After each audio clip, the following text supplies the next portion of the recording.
Now, on BBC One, Jenny Murray pays a visit to the West Country estate belonging to His Royal Highness the Prince of Wales, who discusses his personal involvement in managing the Duchy of Cornwall.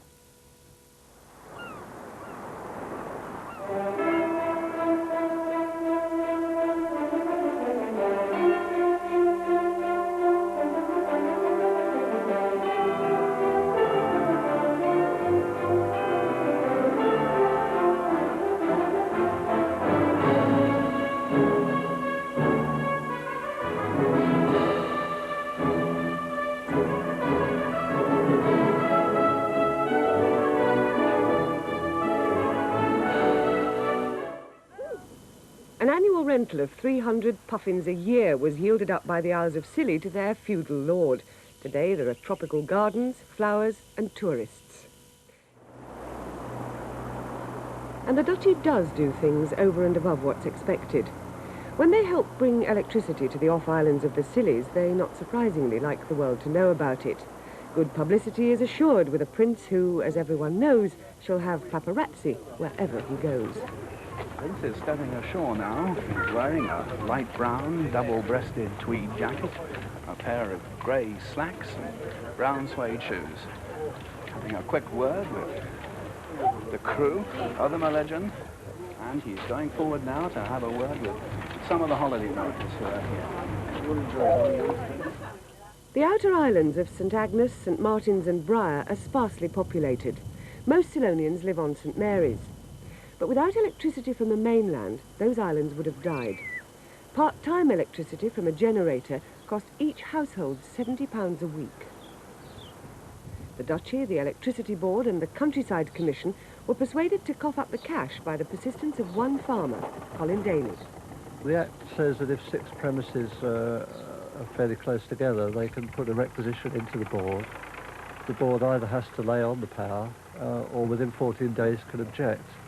And the board did in fact object, which meant the Department of Energy had to rule. Finally the board came up with this offer, not to do it under the Act, but to do it under contract, and asked for £1,000 per connection. The Duchy contributed financially in a number of ways. The most obvious one is the £100,000 which they put towards undergrounding the system, but they have also taken up any properties that didn't want to be connected, very few of them, and agreed to pay for the connection of those and have it capped off so that at some future date it will be available for the property. My own experience has been that they've backed me up entirely all the way, from the Prince downwards. Whilst one problem is relatively easily solved, others are not. And the islands highlight one of the most contentious issues facing the Prince throughout his lands, as Colin Daly's wife Steve knows only too well.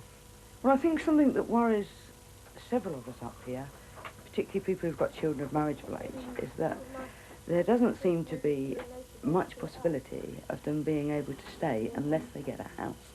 And of course the stock of houses is limited, and we've got second homes, some of which are only occupied for a couple of weeks of the year, in spring, and perhaps a week or two in August. You know, I've got a son of 11 this July. Now in 7 years he can be saying, I want to stay, I've got a girl, and I can't do anything for him. There must be some way in which, when houses do become available, that the youngsters up here who want to get married, want to settle down, get first chance at a reasonable rent that they can afford.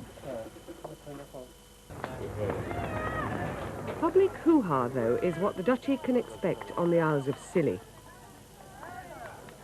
Islanders have seen the open, friendly face, and they've been consulted. But not all of the people can be pleased all of the time. I hope you're all having a good rest, though. Smashing. You all look so well, don't you? Very decent weather, though. Very nice. Ceylonians are worried that moves to sell off the harbour and the airport herald a Duchy pullout. The islands, they know, are a financial liability. Well, I think there's no question that the Duchy would very much like to sell those negative assets.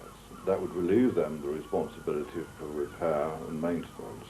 And as they see it, it's a responsibility now of the local authority. local authority can't possibly generate sufficient money to maintain them, or repair them, which is necessary in the first instance. Because we're so small, it's impossible to expect the islands to generate any money either for ourselves or for the Duchy of Cornwall as landlords. Then in a sense, perhaps we are somewhat of a lame duck. And I think to some extent we have to ask them to accept that. But how much longer can the new-style duchy support a self-confessed lame duck?